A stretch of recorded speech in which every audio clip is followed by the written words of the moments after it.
Another case study we looked at earlier was about a medical consultant who reported that only 3 of her 62 patients who underwent a liver transplant had complications.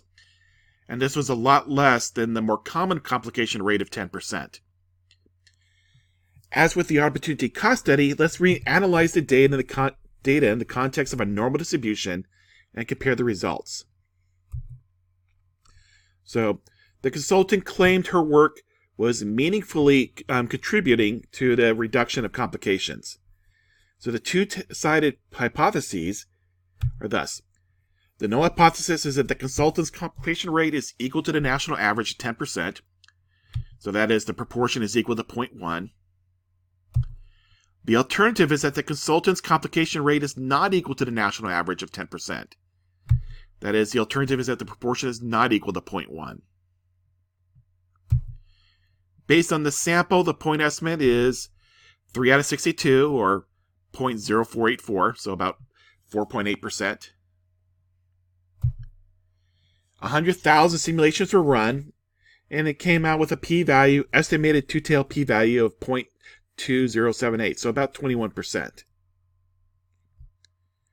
All right, let's see how the normal distribution goes. A moment. Because the p-value is more than 5%, we failed to reject the null hypothesis, so we concluded that there was not enough evidence to rule out the effects of random chance. The consultant may have a complication rate less than the national average, but we can't prove it with this sample. So now, what if we use the normal distribution?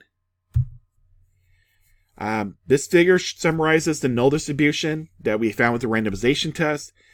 Behind it, you see a normal curve. So the best fitting normal curve has a mean of 0.1.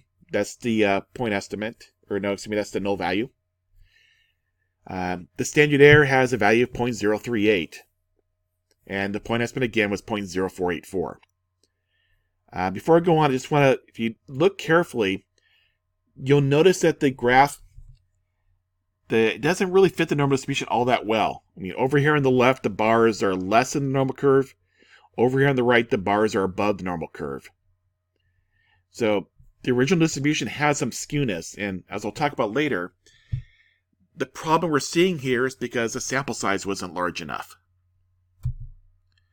So in the previous analysis, we had a p-value of 0.2078. So we'll try to reproduce that p-value using the normal distribution approach. So again, just to point out, a simple detail is easy to overlook. The null distribution earlier generated is slightly skewed. In fact, the normal distribution only sort of fits this model. So I'll discuss this in a moment, but for the time being, we'll continue with the normal distribution. So we'll begin by creating a picture. Here's a normal distribution centered at 0.1 with a standard error of 0.038. For the medical consultant study, the test statistic is the point estimate minus the mean over the standard error. So the point estimate was 0.0484. We subtract out 0.1 for the mean, so that's going to be a negative number. And then we'll divide by 0.038. So we end up with negative 1.358. The p-value, again, we chop off the negative, so make it the normal CDF of positive 1.358 to 99901 times 2. So I'll go second vars, choose the normal CDF, 1.358, paste, take that and times 2, and hit enter, and I get 0.1745.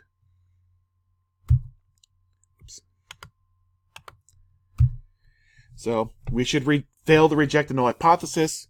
Again, we have no evidence that the medical consultant's record is different from the national average of 10%.